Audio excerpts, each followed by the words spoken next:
சென்னை உயர்நீதிமன்றம் மதுரை கிளை 1/6/2026 அன்று RLTOP பற்றி, அதாவது எவிக்ஷன் கேஸஸை பற்றி ஒரு லேண்ட்மார்க் ஜட்ஜ்மெண்ட் கொடுத்துருக்காங்க. அந்த ஜட்ஜ்மெண்ட் பார்த்தீங்கன்னா ஹேமலதா வெர்சஸ் ஜீவானந்தம் என்ற வழக்கில் ஹானரபிள் ஜஸ்டிஸ் ஜி ஜெயச்சந்திரன் அவர்களும் ஜஸ்டிஸ் KK ராமகிருஷ்ணன் அவர்களும் ஒரு தீர்ப்பு கொடுத்துருக்காங்க. அதில் என்ன சொல்லியிருக்காங்கன்னா, ஒரு ரெண்டல் அக்ரிமெண்ட்டை அது ரெண்டல் அத்தாரிட்டிகிட்ட ரிஜிஸ்ட்ரேஷன் பண்ணியிருந்தால் மட்டும்தான் RLTOP எவிக்ஷன் கேசஸ் போட முடியும். நியூ டெனன்சி ஆக்டுக்கு இல்லை, அந்த ரெண்டல் அக்ரிமெண்ட் ரெஜிஸ்ட்ரேஷன் இருந்தால் தான் அது that is a gate pass to approach the rent court. RLTOP போடுவதற்கும் எவிக்ஷன் கேஸ் ஃபைல் பண்ணுறதுக்கும் ஒரு கேட் பாஸ் அப்படின்னு சொல்லிட்டாங்க.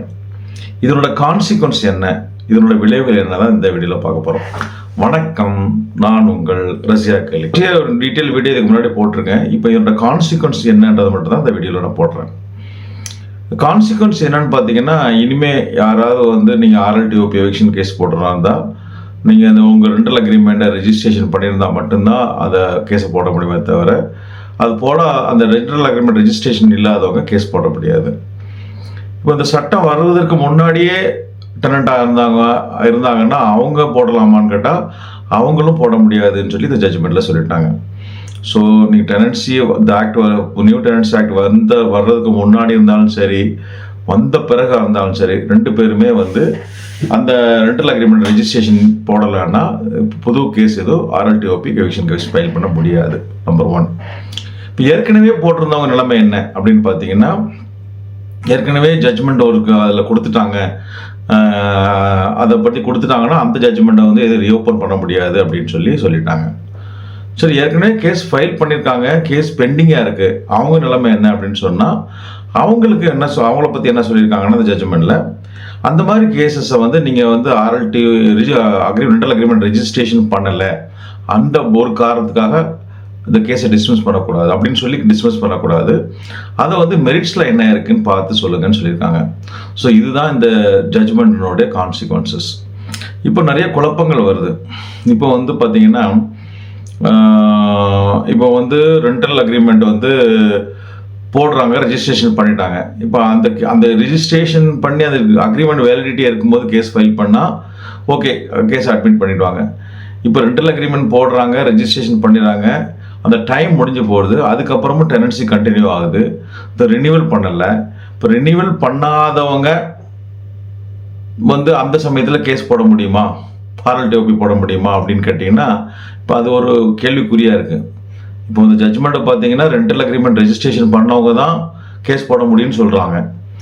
இப்போ ரெண்டல் அக்ரிமெண்ட் போட்டு அந்த ரெண்டல் அக்ரிமெண்ட் காலாவதி ஆயிடுச்சு, அதுக்கப்புறம் ரினியூவல் பண்ணல, அதை ரினியூவல் பண்ண பீரியட் ரெஜிஸ்ட்ரேஷன் பண்ணல. அப்போ அப்படின்னா அவங்க கேஸ் போட முடியுமா, கேஸ் போட முடியாதான்றதை இந்த தீர்ப்பில் சொல்லலை. இப்போ அதுக்கு என்ன பரப்புரை பண்ண போகிறாங்கன்றதை பொறுத்து தான் பார்க்கணும்.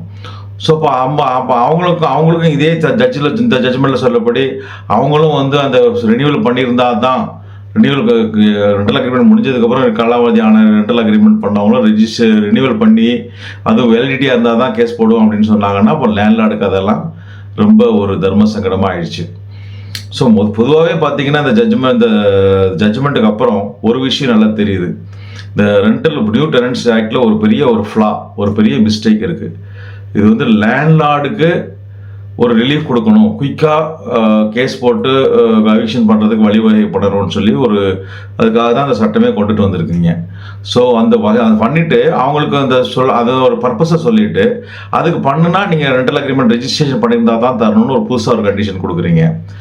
அந்த கண்டிஷன் பார்த்தீங்கன்னா அப்போ எல்லா வயசுல எல்லாருக்கும் நடக்குமான்னு பார்த்தீங்கன்னா, ஏற்கனவே டெனண்ட்லாம் சப்போஸ் நான் பண்ண மாட்டேன்னு சொல்லிட்டான்னு வைங்க, நான் கோஆப்ரேட் பண்ண மாட்டேன், ரெண்டல் அக்ரிமெண்ட் ரினியூவல் பண்ணி தர மாட்டேன் அப்படின்னா, அப்போ லேண்ட்லார்டோட நிலைமை என்ன? நீங்கள் உண்மையிலே லேண்ட்லார்டுக்கு ஒரு ரிலீஃப் கொடுக்கணும்னு கொடுக்குறீங்க. என்ன கொடுக்குறீங்க? குயிக்காக எவிக்ஷன் போடலாம்னு சொல்லி புது சட்டத்தை கொண்டு வந்தீங்க. ஆனால் அந்த ரெண்டல் அக்ரிமெண்ட் ரெஜிஸ்ட்ரேஷன் பண்ணுறதுக்கு ஒரு டெனண்டோட தயவு தேவைப்படுது. இப்போ புதுசாக ஒருத்தன் வர்றாங்கன்னா நீங்கள் அப்போ அவங்கள்ட்ட என்ன பண்ணுவாங்க, சரி ரெண்டல் அக்ரிமெண்ட் போட்டு புதுசாக உள்ளே சேர்த்துப்பாங்க. இப்போ ஏற்கனவே இருக்கிறவங்கள கண்டினியூ பண்ணுறதோ ரினியூ பண்ணுறதோ அப்படின்றவங்களுக்கு அவங்க டெனண்டோடைய தயவு இருந்தால் தானே அவங்களுடைய கோஆப்ரேஷன் சைன் பண்ணுறது, அவங்க ஆதார் கார்டை கொடுத்தா தானே ரெண்டல் அக்ரிமெண்ட் ரெஜிஸ்ட்ரேஷன் பண்ண முடியும். அப்போ நீங்கள் என்ன இன்டைரக்டாக லேண்ட்லார்டெலாம் டெனண்டோட தயவில் தான் இருக்கிறன்ற மாதிரி ஒரு நிலைமை தான் உருவாக்கிடுச்சு. ஸோ இது ஒரு சட்டத்தில் ஒரு பெரிய ஒரு மிஸ்டேக்காக இருக்குது. அதை வந்து இன்னைக்குள்ள கவர்மெண்ட் ஸ்பெசிஃபிக்கலி இந்த சீஃப் மினிஸ்டர் அவங்க வந்து அதுக்கு ஸ்பெஷல் கேர் எடுத்து இப்படி ஒரு அதாவது வந்து ஒரு பெரிய ஒரு போட்டை கொடுத்து நீங்கள் போட்டில் பயணம் போடலாம்னு சொல்லி விட்டுட்டு போட்டில் போகிறதுக்கு உங்களுக்கு டிக்கெட் கிடையாது, யாருமே தரமாட்டேன்ற மாதிரி பண்ண மாதிரி இருக்குது. இப்போ வந்து லேண்ட்லார்டு இந்த சட்டம் கொண்டு வந்ததே எதுக்காக கொண்டு வந்தீங்க? நாங்கள் லேண்ட்லார்டெல்லாம் நிறைய பேர் பில்டிங்கில் வச்சுட்டு ரொம்ப 40 வருஷம் 50 வருஷம் காலி பண்ண கஷ்டப்படுறாங்க, அவங்களுக்காக புதுசாக சட்டம் கொண்டுறேன்னு சொல்லிட்டீங்க. ஆனால் அப்படி கொடுத்துட்டு அப்படி ஒரு சட்டத்தை கொண்டுட்டு வந்துட்டு அவங்களுக்குள்ள ரிலீவ் பண்ணுறது நீங்கள் வந்து ரெண்டல் அக்ரிமெண்ட் இருந்தால் தான் பண்ண முடியும் அப்படின்னு சொன்னீங்கன்னா, அந்த ரெண்டல் அக்ரிமெண்ட் போகிற ரிஜிஸ்ட்ரேஷன் பண்ணுறது யார் தேவைக்குள்ள நிற்க வேண்டியிருக்கு? திருப்பி டெனண்ட் கிட்ட தேவையில் தான் நிற்க வேண்டியிருக்கு. ஸோ இப்போ பார்த்தீங்கன்னா ஆல்மோஸ்ட்டு ஒரு நீங்கள் பஸ்ஸையும் கொடுத்துட்டு ட்ரெயினையும் கொடுத்து நீங்கள் மக்கள்லாம் போகலாம், ஆனால் யாரும் உங்களுக்கு டிக்கெட் தர மாட்டேன்னு சொன்ன மாதிரி இருக்குது. ஸோ இந்த மிஸ்டேக்கை வந்து இன்னைக்குள்ள present government especially Tamil Nadu government அவங்களோட சீஃப் மினிஸ்டர் லா மினிஸ்டர் எல்லாம் உணர்ந்து இந்த சட்டத்தில் ஒரு குறை இருக்குது, அதை வந்து இப்போ மதுரை நீதிமன்றம் சுட்டி காட்டிட்டாங்க. ஸோ அதுக்கு உண்டான வழி என்னன்றதை நீங்கள் பாருங்கள். அதை சட்ட திருத்தம் கொண்டு வாங்க. என்ன சட்ட திருத்தம் கொண்டு வரலான்னா, இப்போ ஒரு பிரச்சனை வருது. இப்போ லேண்ட்லார்டு டெனண்ட் அக்ரிமெண்ட் போட்டவனா கேஸ் போடலாம், போடாதவன் கேஸ் போட முடியாதுன்னு சொல்கிறீங்க. அப்போ டெனண்ட் ஒத்து வரல, நான் லேண்ட்லார்டு அக்ரிமெண்ட் போட்டதுக்கு நான் வரமாட்டேன், நான் ரெனியூல் பண்ணுறதுக்கு ஒத்துழைக்க மாட்டேன்னா அப்போ என்ன பண்ணுறது லேண்ட்லார்டு? அப்போ அவங்களும் பண்ணலாம் அப்படின்ற மாதிரி ஒரு புதுசாக சட்ட திருத்தம் கொண்டு வாங்க. ஏன்னா புதுசாக ஒரு கிரவுண்டு, அதாவது வந்து லேண்ட்லார்ட் டெனண்ட் அக்ரிமெண்ட் முடிஞ்சதுன்னா அதை வந்து ஆட்டோமேட்டிக்காக நீங்கள் ரெனியூ பண்ணணும், லேண்ட்லார்டு டெனண்ட் ரெனியூ பண்ணணும்.